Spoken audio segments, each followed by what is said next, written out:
Qué bendición es poder escuchar palabras de ánimo, palabras donde confesamos que nuestro Dios es un Dios que cumple promesas, que abre caminos, un Dios que camina con nosotros, como el Señor Jesús lo dijo, todos los días hasta el fin del mundo. Él está presente, activo, trabajando, obrando. No sé si tuvo oportunidad de estar aquí la semana pasada. ¿Cómo la pasó? Qué buen tiempo fue, ¿verdad? Qué buen tiempo fue poder ver toda nuestra familia de iglesia completa, inglés, español, y lo que Dios está haciendo en nuestra comunidad para traernos a todos juntos, ya sea usted hispano, sea usted anglo, sea usted afroamericano, sea de Latinoamérica, de Norteamérica, de todas partes del mundo. Dios está levantando un pueblo de toda nación y toda generación para adorarle. Qué gusto me dio poder estar con toda la familia. Gracias por su apoyo. Porque el domingo pasado, los que estuvimos presentes, los que nos dio oportunidad el Señor de ser parte del servicio, nos dimos cuenta que no se trata de nuestras preferencias, ¿verdad? Se trata de las prioridades de Dios, se trata de lo que cada miembro en la familia de Dios puede traer y contribuir para la obra de Cristo. Hermanos, nuestro ministerio en español es relativamente nuevo a la edad de esta iglesia. Esta iglesia tiene 76 años aquí. Pero este es el tiempo donde Dios quiere levantar una cosecha de toda nación y toda generación. Y nuestra comunidad hispana está lista para la siega. ¿Sabía que en el estado de Texas los hispanos ya son la mayoría? Somos la mayoría. Pero ¿quién va a levantar la cosecha del evangelio? Y aquí está lo interesante del asunto. Dios está llamando a su pueblo, a todo aquel que ha puesto su confianza en Jesús como su Salvador, para ser una persona dirigido por las prioridades de Dios, no por las preferencias, no por los deseos de nuestro corazón. Dios quiere que sigamos las prioridades de Dios y Dios quiere que ninguno perezca, sino que todos procedan al arrepentimiento. Pero ¿qué pasa cuando las prioridades de Dios no son lo que a nosotros nos gusta? Voy a preguntarle a usted qué es lo que le gusta. Bueno, pues a mí me gusta que me guste, ¿verdad? A mí me gusta que me guste. Y usamos esa palabra gustar tanto, ¿verdad? Como en los medios sociales. Like it on Facebook, que te guste, ¿verdad? Me gusta. Pues me gusta como me gusta una buena carne asada, con su guacamole, con su limoncito, sus cebollitas asadas, ¿verdad? Ay, dice, pastor, ya es hora de comer y me está diciendo de carne asada, ¿verdad? Unos frijolitos, una salsita verde o roja. Vamos a parar. Me gusta la comida. Cuando yo conocí a mi esposa, la conocí en México, en la iglesia donde yo servía, la primera vez que la vi, dije, me gusta, ¿verdad? A mí me gusta que me guste. Pero déjame preguntarte, cuando se trata de Dios, ¿qué pasa cuando a ti no te gusta? Yo recuerdo cuando el Señor me llamó aquí a los Estados Unidos, yo para empezar nunca quería vivir en los Estados Unidos. Yo vine a estudiar, dije, acabando de estudiar me regreso a México, sirvo en la iglesia. Por cierto, mi amigo Jacobo Cruz que está sentado, hermano, les tiene miedo. Somos buena gente, ¿verdad? Jacobo sentó hasta allá, ¿qué pasó, Jacobo? Acércate, vente, brother. Jacobo y yo crecimos en la iglesia en México donde yo servía y somos amigos de infancia. Así que si quiere historias, Jacobo las tiene. Mi amigo Jacobo está aquí el fin de semana, vino a visitarme unos días. Y le estoy contando esto porque la idea era pues regresar a México, servir allá. Por muchas razones nos quedamos aquí. Pero el primer ministerio le voy a confesar mis pecados. Nomás que antes de contarle, recuerde, el que esté libre de pecado, arroje la primera piedra, ¿verdad? Pues ahí le va. Si usted me critica, yo lo critico y nos hacemos pedazos. No se crea. Pero el punto es este. Cuando el Señor me trajo aquí, terminé el seminario. Y terminado el seminario dije, bueno, pues regresar a México, ya no puedo regresar por muchas razones. Nos quedamos aquí. Y empecé a trabajar en un centro de llamadas por teléfono, ventas por teléfono. Después de graduarme del seminario, por un año. Un año. Gracias por llamar a Blue Vista. Mi nombre es Miguel. ¿En qué le puedo servir? Ah, sí, pues mire, tenemos el plan 500. Le puedo estar vendiendo teléfonos por teléfono. En México estudié ingeniería, aquí tenía una maestría en teología y vendiendo por teléfono. Ahora no hay profesión indigna, ¿verdad? Gracias a Dios, Dios proveyó buen trabajo, pero no es lo que Dios me había llamado a hacer. Y alguien de una iglesia me dice, oye Miguel, hay un pequeño ministerio de apartamentos que necesita a alguien que predique en español. ¿No les ayudarías? Y bueno, ¿cómo no? Dales mi información. Me llaman, mi esposa, ya estábamos casados para ese tiempo, estábamos esperando a mi primera hija Emma. Entonces ya sería hace 18 años.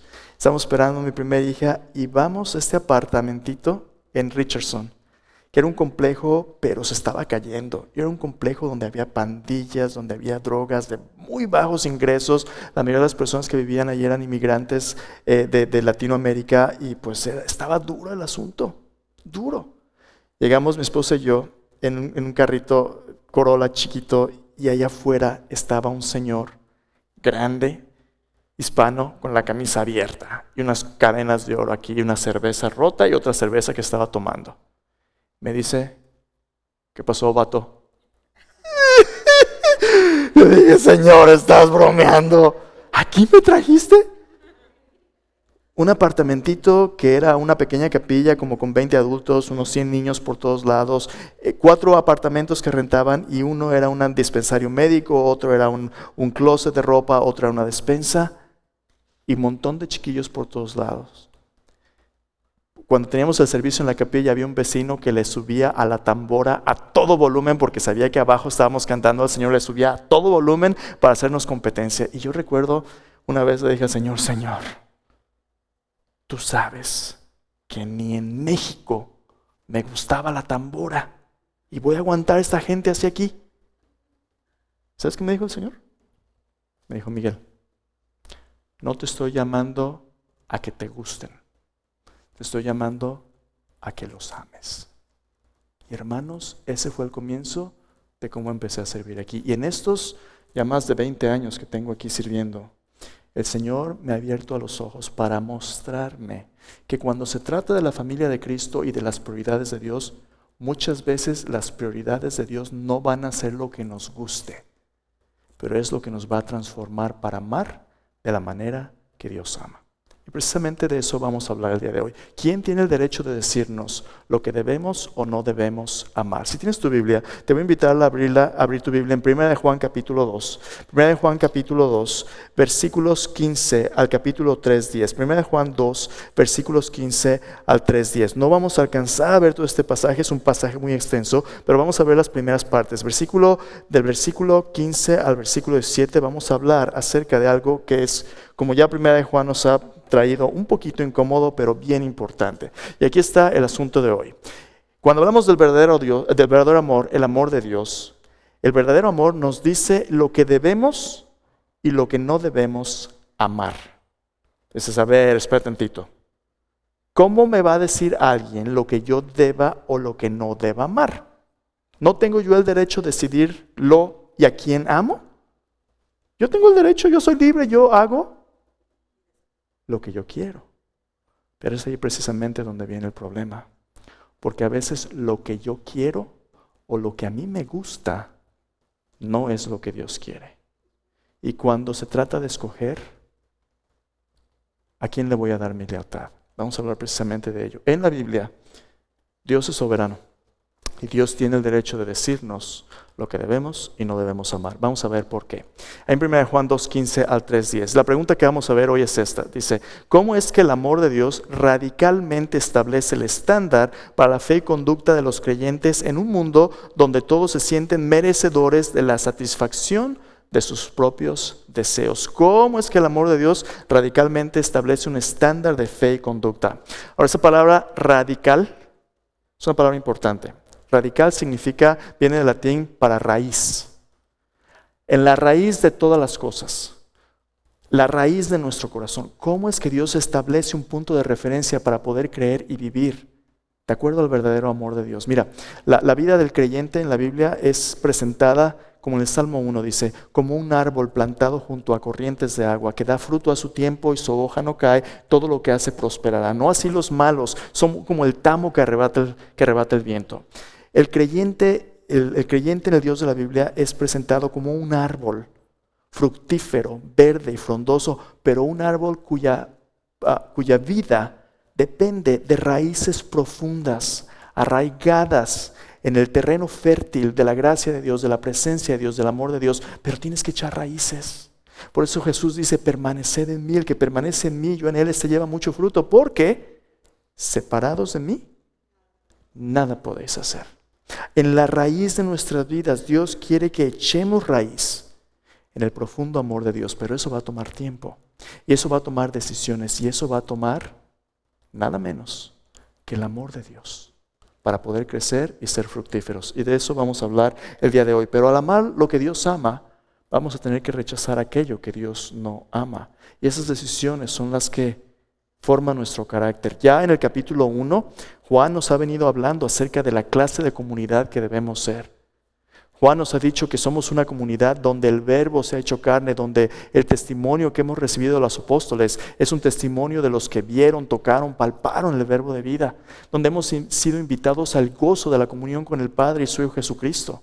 Ya Juan nos ha dicho en el capítulo 1 que Dios es luz. ¿Y en Él qué? No hay qué. No hay tinieblas, no hay oscuridad. Dios es luz y no hay ningunas tinieblas en Él. Si decimos que tenemos comunión con Él y andamos en tinieblas, mentimos y no practicamos la verdad. Pero si confesamos nuestros pecados, Él es fiel y justo, ¿verdad? Nos limpia de toda maldad por la sangre de Cristo. Ya Dios nos ha dicho que el caminar del cristiano es un caminar de santificación, de ser transformado a su imagen. Tenemos un abogado, no tenemos que estar enojados unos con otros. Cristo es nuestra propiciación. Capítulo 2 nos dice, estamos en paz con Dios. Ahora vamos a crecer en su amor. Pero cuando hablamos del amor de Dios, no se trata de simplemente lo que nos guste. Se trata de lo que es verdadero y lo que hace bien a los demás y honra a Dios y le da gloria a Dios.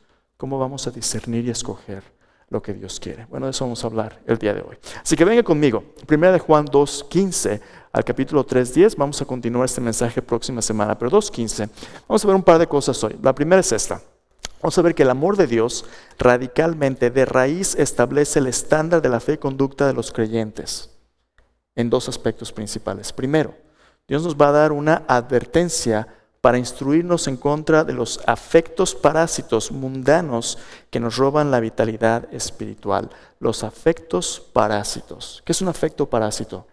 Un afecto es un amor, algo que yo desesperadamente deseo, anhelo, busco, persigo, que estoy pegado a ello y mi vida depende de ello. Hay ciertos amores que Dios nos prohíbe, porque esos amores, como un parásito, se apegan a nuestra vida y roban la vida de Dios. Vamos a ver eso, capítulo 2, versículo 15, aquí en 1 de Juan. Esta es una advertencia, pero una advertencia a manera de instrucción. Juan ahora viene a la iglesia y nos ve convirtiéndonos en personas como Cristo, pero hay competencia. Y aquí está la advertencia de Juan. 1 de Juan 2:15 dice, no améis al mundo ni las cosas que están en el mundo. Si alguno ama al mundo, el amor del Padre no está en él. Porque todo lo que hay en el mundo, los deseos de la carne, los deseos de los ojos y la vanagloria de la vida, no provienen del Padre, sino del mundo. Y el mundo pasa y sus deseos, pero el que hace la voluntad de Dios permanece para siempre. Y aquí está el gran plan de Dios. Dios quiere arraigarnos en su amor, un amor que dura para siempre, un amor que va a ser ese terreno fértil para la madurez y para el fruto de nuestra vida. Y cuando Dios está obrando para que tú experimentes su gozo y su presencia, también hay competencia. Hay competencia que va a querer distraerte de la vida de Dios y capturarte para que tú no te conviertas en un seguidor de Cristo fructífero, un seguidor gozoso, un seguidor perdonado. ¿Y sabes cuál es esa competencia? Ahí nos dice, es el amor del mundo. Primero, nota que Dios nos prohíbe amar al mundo. A ver, espera. La Biblia está llena de contradicciones. Porque tú lees aquí que dice el versículo 15, ¿verdad? No améis al mundo ni las cosas que están en el mundo. No amen al mundo. Pero si tú vas y lees Juan 3:16 dice, porque de tal manera amó Dios al mundo. ¿Cómo puede Dios amar al mundo y no amar aquí al mundo? A ver, espérate. Esa palabra mundo es una palabra cuyo significado depende muchas veces del contexto donde la estás leyendo. En Juan capítulo 3, versículo 16, mundo se refiere a la humanidad que Dios quiere rescatar a través del sacrificio de su Hijo. Son los seres humanos. Pero en este contexto, mundo no son simplemente los seres humanos que Dios quiere rescatar. Mundo, cosmos en griego, tiene la connotación del sistema de valores y la sociedad humana organizada en contra de los principios eternos de Dios. Es la rebelión de la humanidad desde Génesis 3 que se levanta en contra de la persona de Dios. Son todas las cosas que te dicen lo siguiente: tú no tienes que depender de Dios para vivir bien. Hay vida aparte de Dios. Y Juan nos da 3 avenidas que son la carnada de Satanás para distraerte de Dios. Primero dice, los deseos de la carne. Segundo, los deseos de tu vista. Y tercero, la vanagloria de la vida. Vamos a hablar precisamente de ellos el día de hoy. Nota de nuevo el versículo 15. Dice, no améis al mundo ni las cosas que están en el mundo. Si alguno ama al mundo, el amor del Padre no está en él. Y aquí tenemos que hacer pausa. Si el mundo es este sistema de valores organizado en contra de las cosas de Dios, aquí hay un conflicto espiritual. Hay cosas que compiten y que están en contra de Dios. Y dice allí, si alguno ama al mundo, si tus afectos principales son las cosas del mundo, puede que haya un problema grave en la raíz de tu vida espiritual. Puede ser que el amor del Padre no está en ti. Entonces, déjame hacerte una pregunta. ¿Amas tú lo que Dios ama? ¿A quien Dios ama? ¿O es siempre difícil amar lo que Dios dice? Mira, por ejemplo, ¿cómo te fue esta semana en tu plan de lectura bíblica, en el diario Permanecer? Es que pastor, a mí me cuesta mucho trabajo leer. No, yo te entiendo. ¿Lo escuchaste? Porque está en línea y lo puedes oír en lugar de leer. Híjole, pastor, sí, pero es que estoy reocupado. Sí, pues estás bien ocupado, ¿verdad? Porque te echas 8 o 10 horas de Netflix. Y pues ¿cómo vas a tener 20 minutos para tu Biblia? Mira, el salmista dice, por ejemplo, dice, tus palabras son más dulces que la miel y que la que destila del panal, Señor. Mi corazón anhela estar contigo, como el ciervo brama por las corrientes de las aguas, así clama por ti, oh Dios, el alma mía, los salmos dicen. Señor, te deseo como alguien sediento en el desierto. Déjame preguntarte, en la semana, ¿vives tu semana contando los minutos para ver a qué horas llega el momento de venir juntos a adorar al Señor? Dices, ya faltan nomás 2 días para adorar con mis hermanos a Cristo, cantar cantos al Señor. O llega el domingo en la mañana y el despertador a las 7:30, ya es hora de ir a la iglesia. No, mejor hay que verlo en línea, hoy no más a gusto. Estamos bien cansados, trabajamos toda la semana. Tú y yo, si tenemos ahora yo entiendo la lucha. A lo mejor hay lucha, ¿verdad? Está bien luchar. Pero si constantemente nos cuesta como sacarnos un diente amar lo que Dios ama, ahí puede que haya un problema. A lo mejor tienes mucha religión o tradición, pero el amor de Dios no es lo que te está energizando. Lo que le da valor a nuestra vida como creyentes en Cristo y lo que le da la motivación y la energía para vivir para Dios no es la obligación, ni es la culpa, ni es el temor, es el amor de Dios, el amor del Padre viviendo en nuestro corazón. Romanos 8 dice que Dios ha derramado su amor en nuestros corazones por su Espíritu Santo. Si el amor de Dios no es lo que te motiva en tu relación personal con Dios y en tu relación con otros creyentes, Juan nos dice, a lo mejor ahí hay algo drásticamente mal. Si alguno ama al mundo, el amor del Padre no está en él. Ahora, ¿cuáles son estas avenidas del amor de competencia del mundo? Dice 3 cosas: los deseos de la carne, los deseos de los ojos, la vanagloria de la vida. Hablemos de ellos un poco. Déjame darte una ilustración de cómo funcionan estas 3 avenidas que reemplazan el amor verdadero de Dios. Estas 3 avenidas son como un parásito. ¿Qué es un parásito?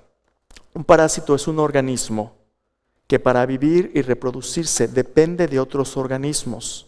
Se asocia con los otros organismos, pero a diferencia de otras asociaciones como la simbiosis y muchas otras, un organismo parásito siempre daña al cliente, y no solamente daña, impide su madurez, su crecimiento, lo acaba posiblemente matando o severamente dañando y lo consume.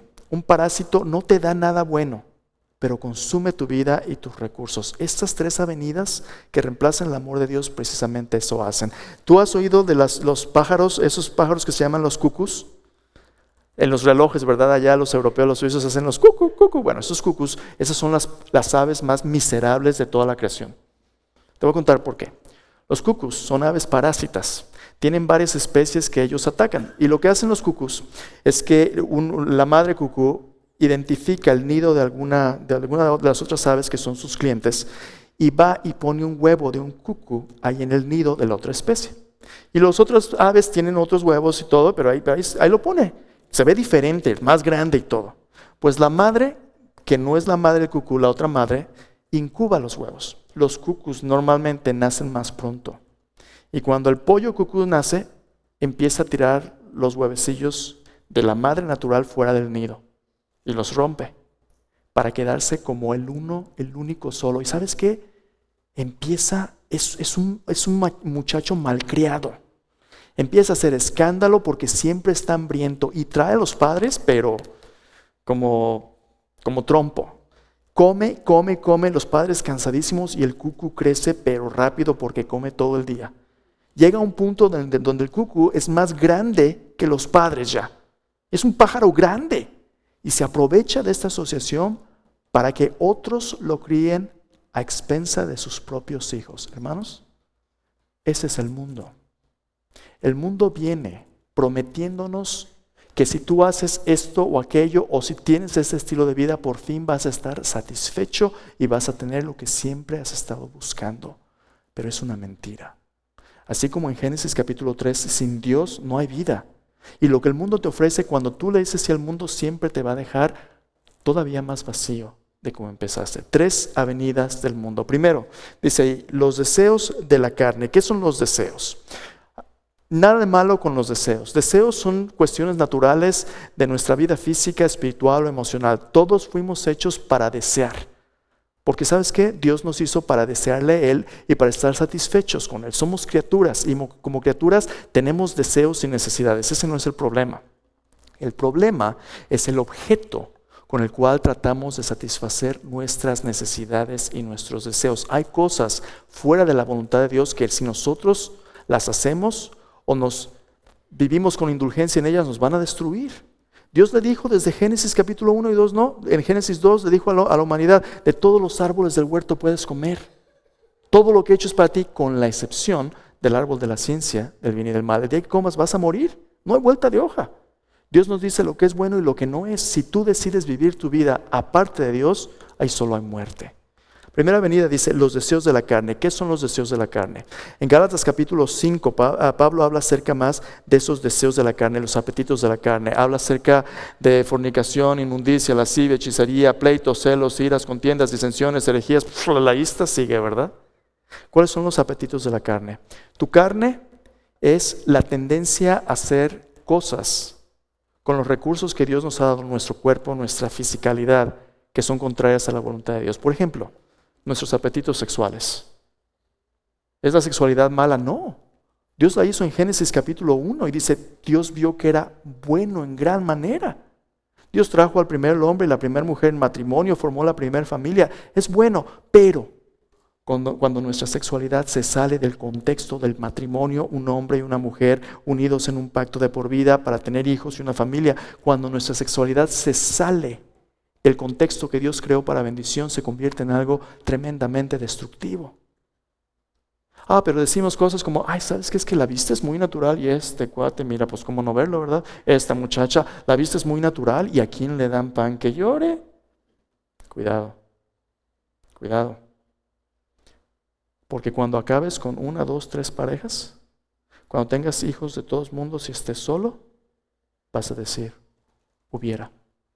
Cuando las enfermedades vengan, cuando tus hijos sufran porque repiten el mismo ciclo, cuidado.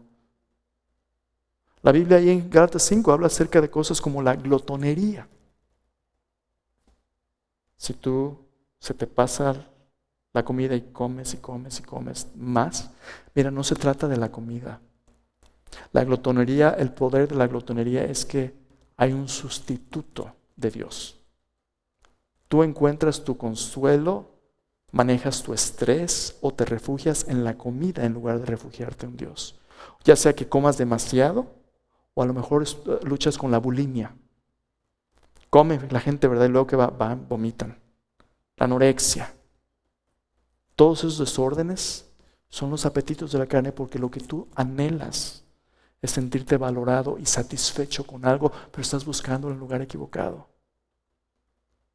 Todos los problemas disfuncionales relacionales, los pleitos. Santiago nos dice, ¿no? ¿De dónde vienen los pleitos entre ustedes?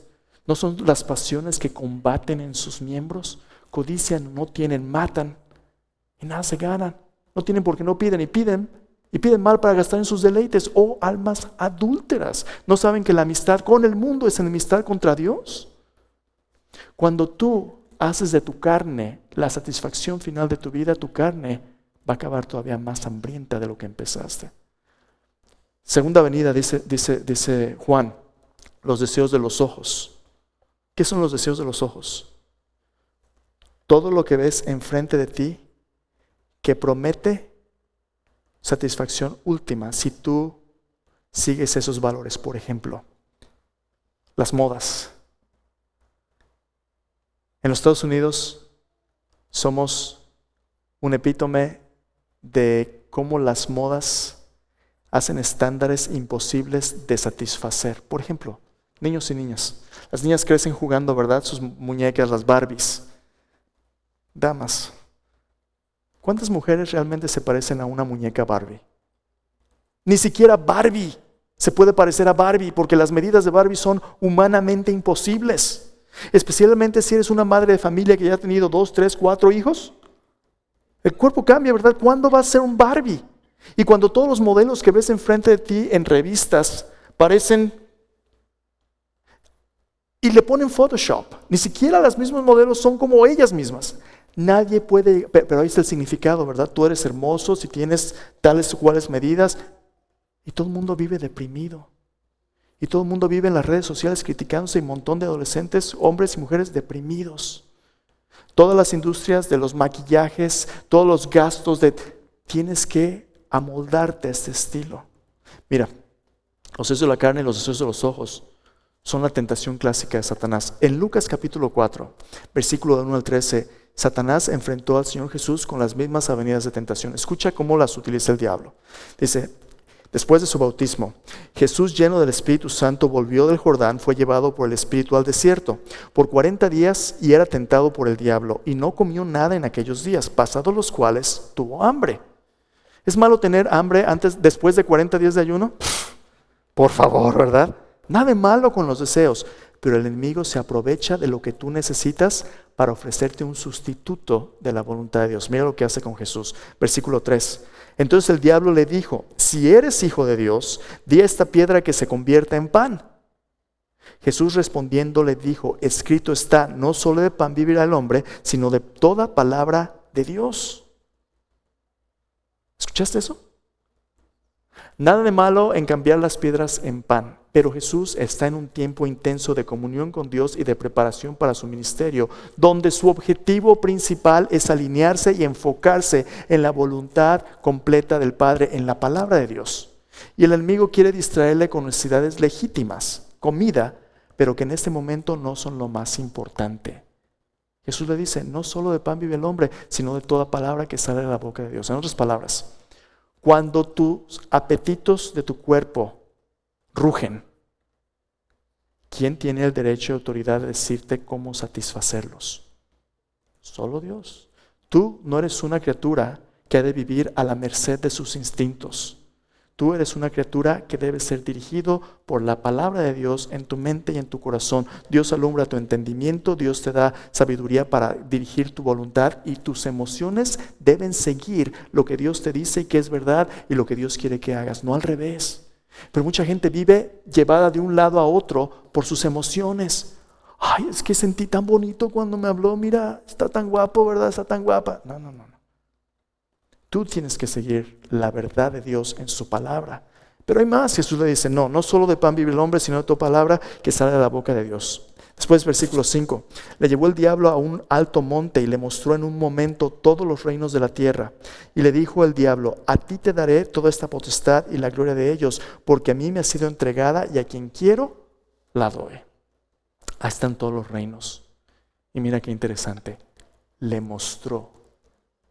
Los deseos de los ojos son tu capacidad creativa de imaginarte lo que pudiera ser con lo que ves alrededor. Es que si yo tuviera tal cual persona, yo por fin sería feliz. Pero eres casado y esa no es tu esposa. Pero yo por fin sería feliz.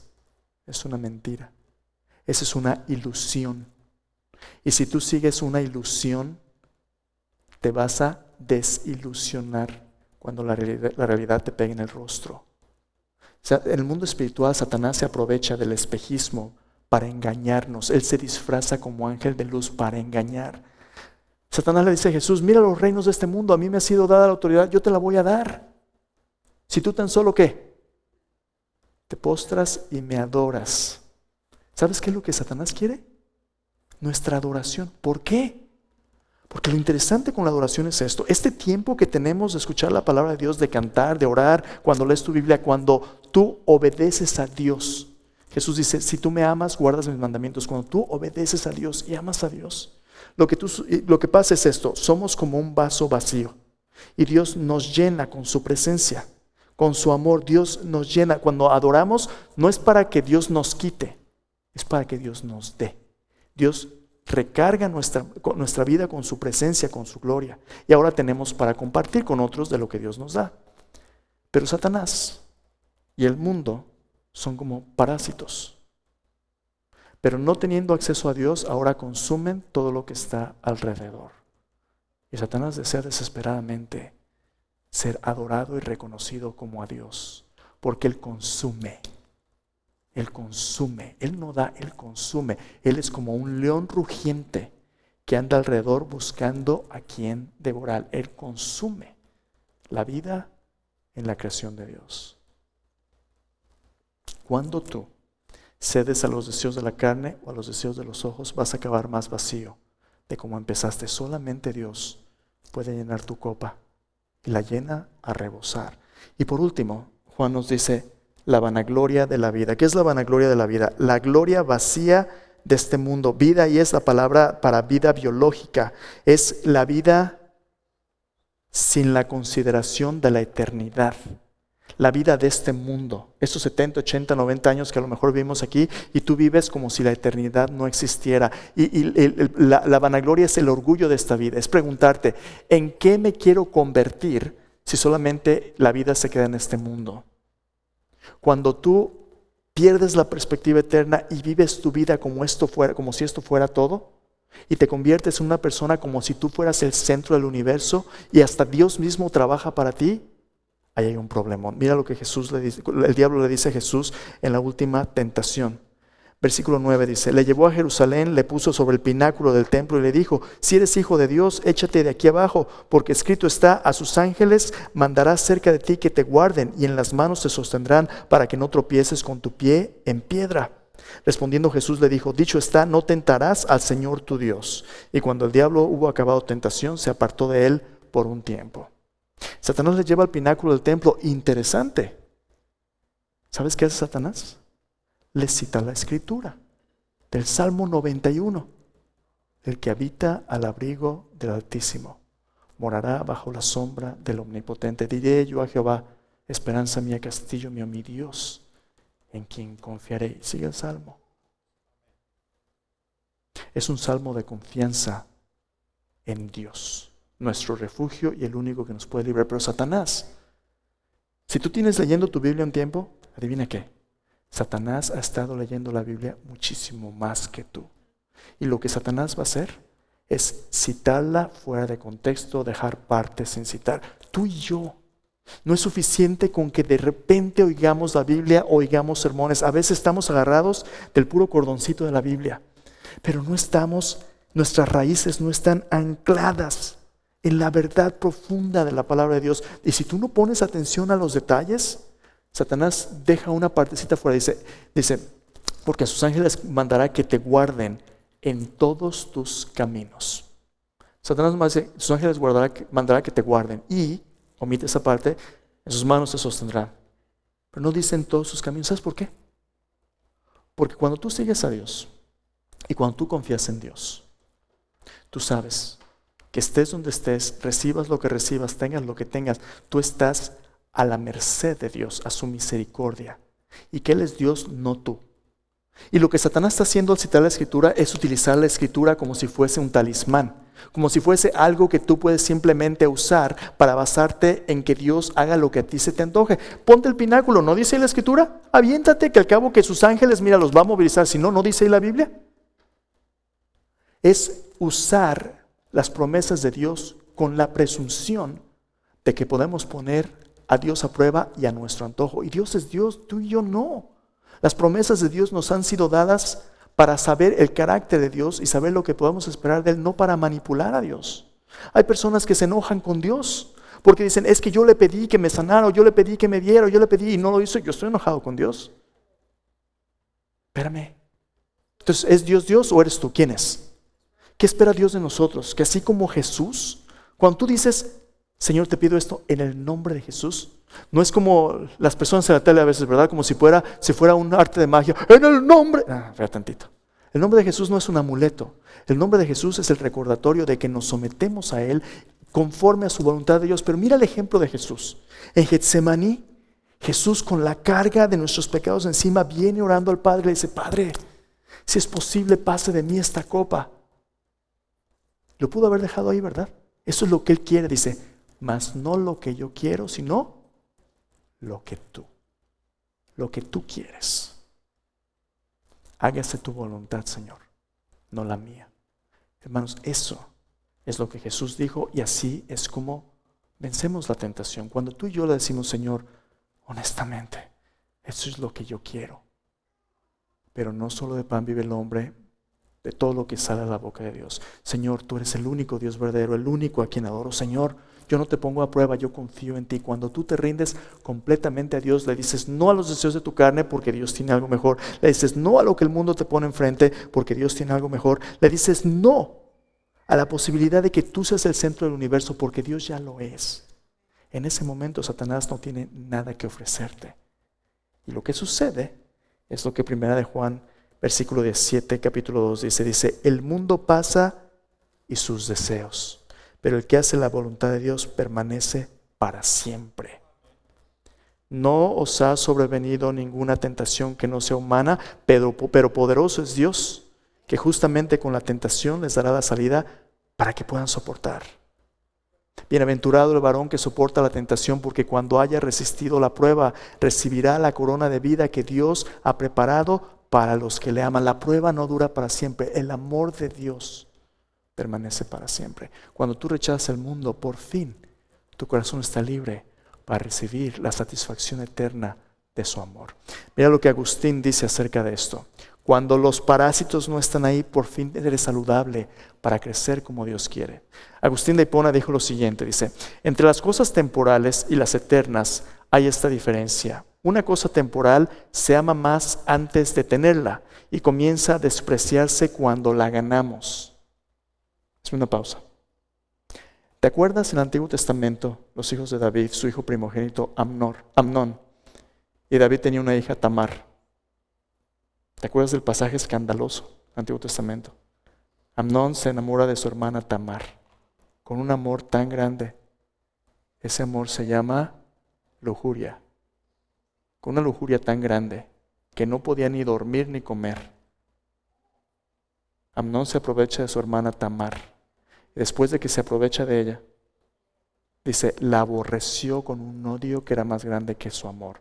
Cuando tú sigues al mundo, vas a acabar con un corazón más vacío que como empezaste.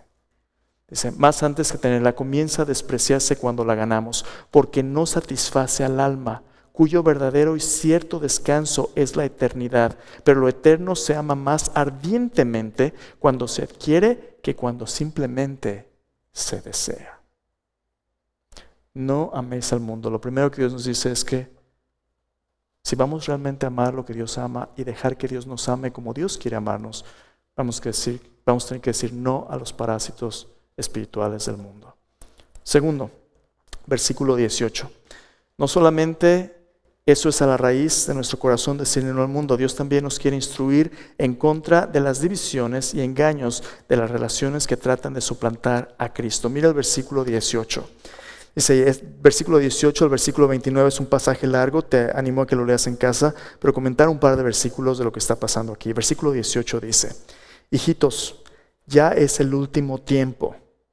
Según vosotros oísteis que el anticristo viene, así ahora han surgido muchos anticristos. Por eso conocemos que es el último tiempo. Salieron de nosotros, pero no eran de nosotros, porque si hubiesen sido de nosotros, habrían permanecido con nosotros. Pero salieron para que se manifestase que no todos son de nosotros. Primer peligro, los deseos de la carne, los deseos de los ojos, la vanidad de la vida que el mundo te pone enfrente. Pero los peligros son de adentro. Dice Juan, versículo 18, que de entre nosotros se levantarían algunos que son llamados los anticristos. Ahora, si has leído tu Biblia, especialmente en Apocalipsis al final, la historia parece que va hacia un punto donde al final del tiempo, por cierto, desde el siglo I, estamos viviendo, desde que Jesús vino, estamos viviendo en los últimos tiempos. En la mentalidad judía había antes del Mesías y luego después del Mesías son los últimos tiempos. La era anterior y los últimos tiempos. Todos estamos viviendo ahorita en los últimos tiempos. Pero después de 2000 años son los últimos de los últimos. Cada día es más último. Pero desde el principio, en esta etapa, cuando el Señor Jesús vino y es el verdadero Mesías, el Rey, va a haber personas que traten de suplantar su lugar, de tomar el lugar que Él debería tener en la vida de sus seguidores. Anticristo significa un suplantador de Cristo, anti en lugar de Cristo. Alguien que va a querer reemplazar el lugar de Cristo en nuestras vidas. Cualquier relación que busca tener prioridad sobre Cristo, ese es un problema. Y aquí en la iglesia, hermanos, mantener la unidad del Espíritu en el vínculo de la paz, como dice Hebreos capítulo 4, va a ser siempre un reto, porque dentro de la iglesia, aunque tu relación con Cristo a veces sea sana, a veces va a haber influencias que desafortunadamente a veces van a tratar de apartarnos del Señor. Si cualquier persona quiere reemplazar las prioridades de Cristo en tu vida, eso debe ser un problema. Para poder crecer sanos en la fe y echar raíces, tienes que permanecer en Cristo, en su palabra, en comunidad sano. Y dice Juan, habrá algunos que ya ni siquiera no eran de nosotros. En Hechos capítulo 20, el apóstol Pablo, cuando está despidiéndose de los ancianos de Éfeso, les dice, hermanos, de entre ustedes mismos se van a levantar algunos que no van a perdonar el rebaño. Son lobos rapaces vestidos de ovejas. Cuidado. Aquí, en el cuerpo de Cristo local y en la iglesia en general, a veces, hermanos, hacemos cosas que deshonran a Dios, porque a veces nos consumimos unos a otros. Mira, al final de Apocalipsis, en el capítulo 2 y capítulo 3, había varias iglesias. La iglesia en Éfeso, versículo 1 al 5, Jesús le dice, tú has dejado tu primer amor, estás ocupado, pero has dejado tu primer amor. Pero hay otras iglesias que estaban teniendo unas luchas tremendas. Déjame mencionarte un par. En Apocalipsis 2, versículo 14 al 16, hay una iglesia donde Jesús le dice lo siguiente. Dice, tengo unas pocas cosas contra ti, que tienes ahí a los que retienen la doctrina de Balaam, que enseñaba a Balac a poner tropiezo ante los hijos de Israel, a comer cosas sacrificadas a los ídolos y a cometer fornicación. Balaam era un profeta pagano del Antiguo Testamento, avaro, y que cuando no pudo derrotar al pueblo de Israel con su brujería, ¿sabes qué hizo? Le instruyó al rey de Moab que llevara al pueblo de Israel a un servicio idólatra, donde en lugar de leer su Biblia, iban a tener todo tipo de inmoralidad. Pues ¿cómo va a competir con su estudio bíblico, verdad? Cuando aguas. Y dice, esto aquí en la iglesia.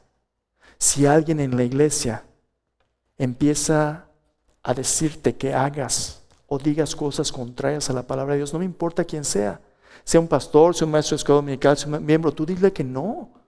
Hermanos, la iglesia tiene que protegerse en contra de depredadores sexuales o personas que no siguen la palabra de Dios. Tú tienes que poner tus ojos en Cristo, no en el pastor, no el que sienta contigo, en Cristo. Todos los días, casi cada semana vemos un pastor nuevo que acaba de caer, ¿verdad? Aguas, pon tus ojos en Jesús. Si hay alguien que quiere quitar el lugar de Cristo en tu vida o te dirige contrario a lo que la Biblia dice, hay un problema. Como iglesia, si vamos a crecer y madurar, tenemos que permanecer firmes en la palabra de Dios y saber lo que creemos. No nomás decir, vivirlo, permanecer en él.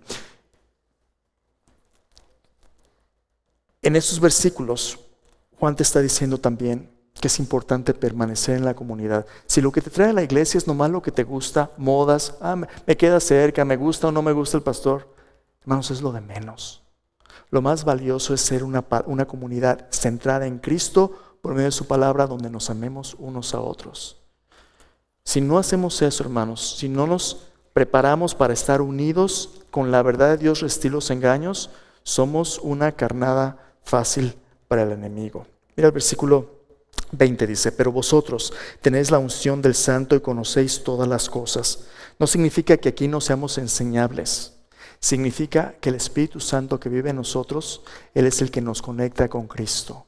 Déjame preguntarte, ¿qué significa el título Cristo? El ungido, el Rey. El Señor Jesucristo en su ministerio, cuando empezó leyendo al profeta Isaías, dice, el Espíritu del Señor está sobre mí, por cuanto me ha ungido, me ha enviado a proclamar libertad a los cautivos, vista a los ciegos, a proclamar el año de la buena voluntad del Señor. La misma unción que hace de Cristo el ungido, el Espíritu de Dios mismo, es quien vive en nosotros. Esta comunidad está unida porque el Espíritu Santo ha hecho esta unidad. Cada uno de nosotros tenemos la unción, la presencia del Espíritu Santo. Hay gente que habla de la unción como, este hermano tiene la unción, como si fuese un privilegio extraordinario de los superespirituales. No hay tal cosa. La verdadera unción de la Biblia es la presencia del Espíritu Santo en nosotros para enseñarnos a través de su palabra a estar enfocados en Cristo. Tú, si eres un seguidor de Cristo, si has puesto tu confianza en Jesús como tu Salvador, tú eres un ungido del Señor porque tienes al Espíritu Santo en ti. Por eso dice, la unción te enseña todas las cosas. Jesús prometió, cuando el Espíritu Santo venga, Él os guiará toda la verdad, les recordará lo que ya os he dicho. Bueno, esta es la mejor defensa en contra de los que buscan dividir a la iglesia y reemplazar a Cristo. Al fin del tiempo, en la Escritura sí se levanta uno, el anticristo, que gobierna los reinos del mundo bajo la autoridad de Satanás y busca ser adorado como Dios. Un tirano y dictador soberano que se presenta como Dios. Bienvenido a la tribulación, dice la Escritura. A ti y a mí nos toca poner nuestros ojos en Jesús. Interesante, ¿verdad? Que vivimos en un tiempo donde las libertades, donde las democracias están luchando por encontrar un liderazgo digno de ser seguido. El que lee, que lo entienda. De la higuera, aprender la parábola. Cuando ya sus ramas están tiernas y brotan las hojas, el verano está cerca. Cuando vean todo esto suceder, levanten su cabeza, porque su redención está cerca. Ven, Señor Jesús. Si el Señor Jesús regresa mañana, le dirías, híjole, Señor, no, espérame, todavía no. O le dirías, Señor, fuera de ti, nada deseo en esta tierra. Mi carne y mi corazón desfallecen, pero la roca de mi porción eres tú, Señor. Salmo 73. Próxima semana vamos a hablar de la verdadera satisfacción del corazón. Pero por hoy déjame decirte lo siguiente. Si tú estás luchando con lo que el mundo te ofrece, si tú estás luchando con relaciones que quieren distraerte de poner tus ojos en Jesús, me decirte lo siguiente. La única manera hacia la verdadera satisfacción es la santificación. Sin santificación no hay satisfacción. Así que si tú quieres ser una persona satisfecha, tienes que ser santificado, apartado del mundo para Dios. Y si tienes algún pecado, hermanos, para eso es esta mesa. Esta mesa es una mesa de perdón y de reconciliación. Ahí en tu lugar te voy a invitar a inclinar tu rostro. Al venir aquí a la mesa yo te voy a invitar a reflexionar. A lo mejor hoy llegaste a la iglesia de panzazo. Ya venías luchando y dijiste, ¿sabes qué? No quiero ir, pero voy a ir. Dios te trajo. Dios te trajo porque Él quiere derramar su amor en tu corazón. Pero a veces nuestro corazón está tan lleno que aunque Dios quiere darnos, no hacemos espacio.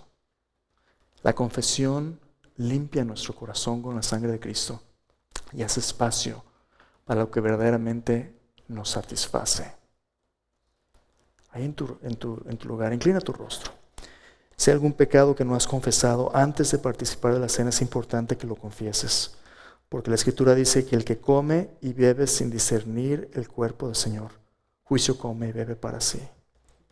No vengas a esta mesa por juicio, sino por perdón.